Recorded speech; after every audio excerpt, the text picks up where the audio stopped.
I'm Katie, and I want to talk today about my journey, how I got here. How did I get from having such a hard pregnancy and surviving every day, getting through it, to now having a 1-year-old, lost 50 pounds, feeling more present than I've ever been, and I just launched my program, Rebuilding Your Body and Mind Postpartum. So how did I get here?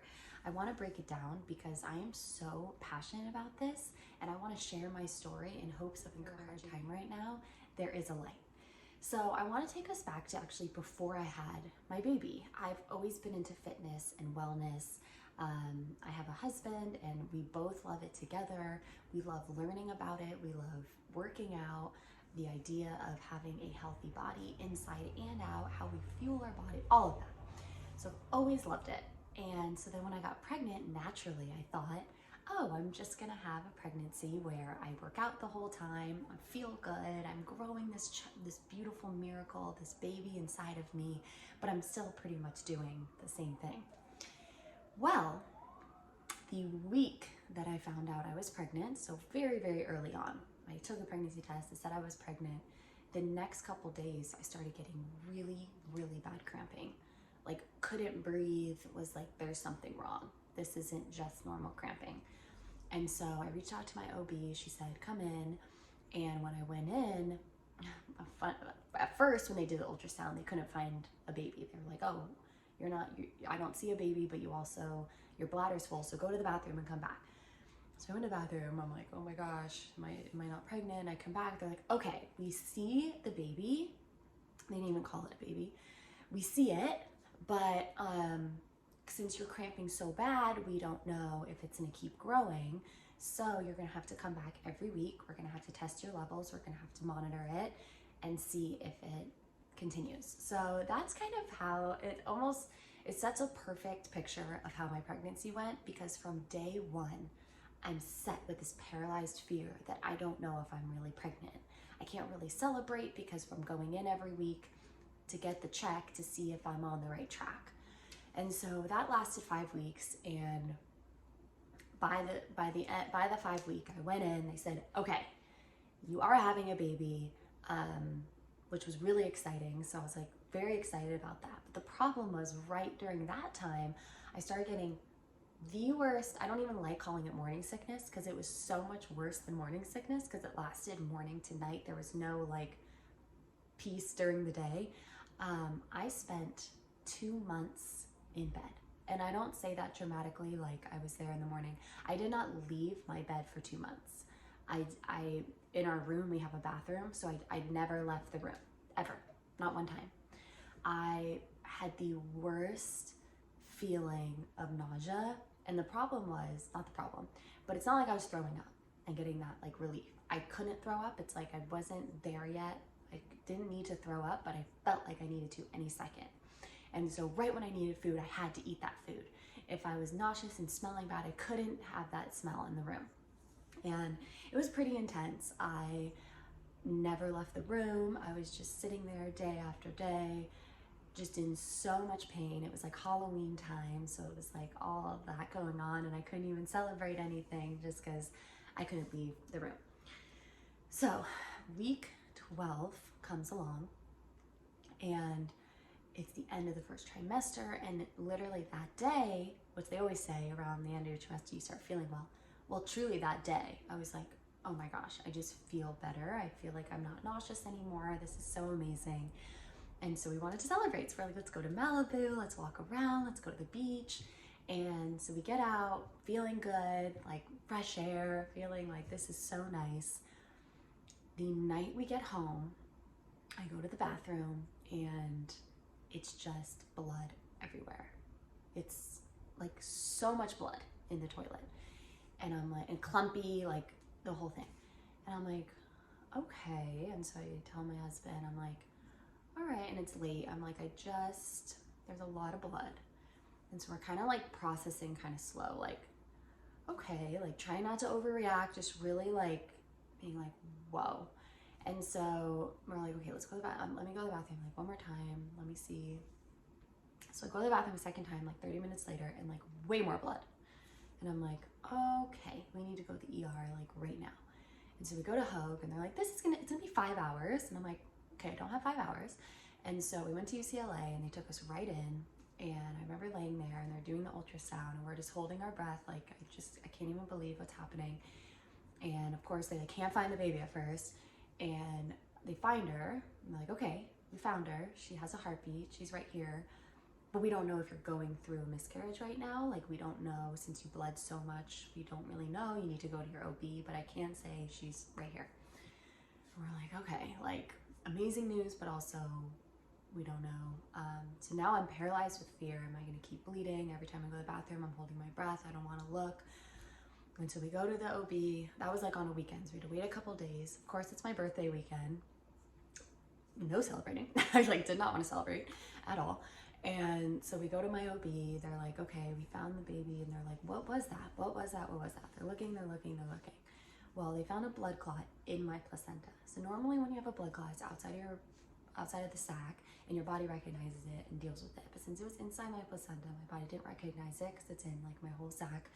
And yeah, so it was very dangerous because if it bursts, it could break my placenta and I would have a miscarriage. And so she was like, I'm not gonna put you on bed rest or your modified bed rest where I don't want, like, you can go make a sandwich, but I don't want you doing a lot. So in my mind, I'm thinking, oh my gosh, I might lose the baby. I'm not doing anything. I don't care what it's gonna take. I don't wanna do anything because I don't wanna lose this baby. And so that was really terrifying. They had to monitor me every single week to make sure the blood clot was getting smaller and not bigger. It was big, and they needed it to keep getting smaller. Thankfully, it did, but every week I'm holding my breath, not knowing if it is gonna get smaller. And so that was very terrifying and very scary. And so as you can see, as I'm telling my story of my pregnancy, each step of the way, I was paralyzed with fear. I gave so much of my weight and my fear to God. I really wanted to just know that He is in control, but it was hard. It was very, very hard for me to go through each season. So the blood clot keeps getting smaller, but since I had shed so much blood, there was so much coming out of me, I started getting bad infections because of all of that. And so that was really scary because I didn't know with the medication I was taking for that, is that okay for the baby? It's never like 100%. Nothing's ever 100%. Like, yeah, this is great. It's like, oh, well, yeah. So that was a little scary. And so we had to deal with that and deal with all, making sure all of that got better. And then after that, I got COVID and I got it really bad. And the scary thing is, obviously it was around the time where there was still so many unknowns with COVID. And so we have a doctor or a friend that's a doctor, and I reach out, is it gonna be okay? And a lot of it, unfortunately, was like, we'll see. Like, it was, I don't know. Like, there's really bad cases and there's mild cases, and we just don't know where you fall yet. And so that was terrifying because my fever was very high. I was super achy. I was in so much pain. And I have this sweet baby I'm carrying, and I'm not carrying, the whole journey I also was like, I don't care how I feel. I just want this baby safe. Like, I do not care if I'm in pain. And so I'm just terrified. The fever only lasted, the high fever was only one day, ended up going down. And that ended up being okay. As you can see, everything ended up always being okay. But I just didn't know in the moment. And in the moment, I had to have so much strength, but also I was paralyzed. And so after I had COVID, it was just achy. It wasn't respiratory, and I had bad asthma, so I was like, oh, thank goodness. Well, after, obviously something happened with my lungs and my asthma, and I have, I haven't had an asthma attack in years and years. And when I do have asthma, it's usually from like working out or running, and it's pretty mild. Nothing like an inhaler can't fix. But out of nowhere, I'm just laying down, my breathing's normal, out of nowhere I have an asthma attack. I cannot breathe at all. I know it's asthma because my lungs tighten, I'm wheezing, and I'm like, oh my gosh, I'm having an asthma attack right now. So I'm freaking out. I'm like, I literally can't breathe, and I know the baby needs oxygen, the most oxygen coming through me, and I'm not breathing well, so the baby's not getting oxygen. And so I'm freaking out, and I'm taking my inhaler, but I'm like, is it okay to take this with steroids for the baby? And I'm asking, and it's like, oh, I think it's okay. Everything's like, well, it should be. And so I go to my asthma doctor, and I'll never forget, he looked at me and was like, you're gonna be in my case study for pregnant women having asthma. And I was like, I'm sorry? And he's like, yeah, there's not a lot of cases out there. There's not a lot of studies done. We don't have a lot of accurate information.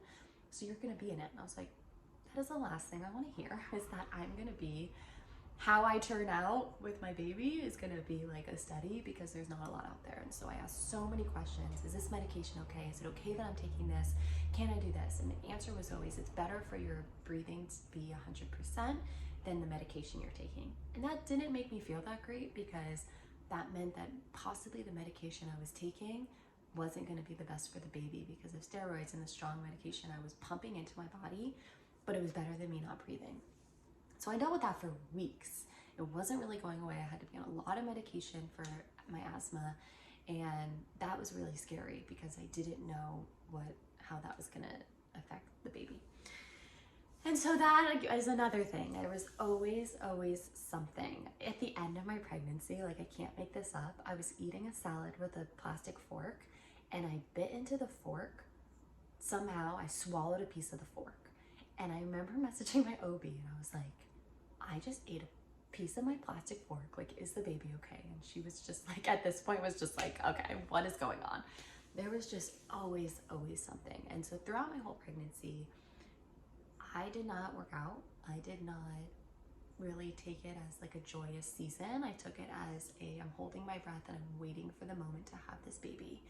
When we went in to finally have denim, I ended up getting induced. She gave me the option. I said, yes, we need to have this baby. I do not, like, I just want to have this baby.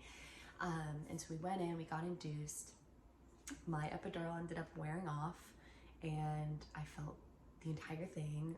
Denim, my baby, got stuck for 3 hours.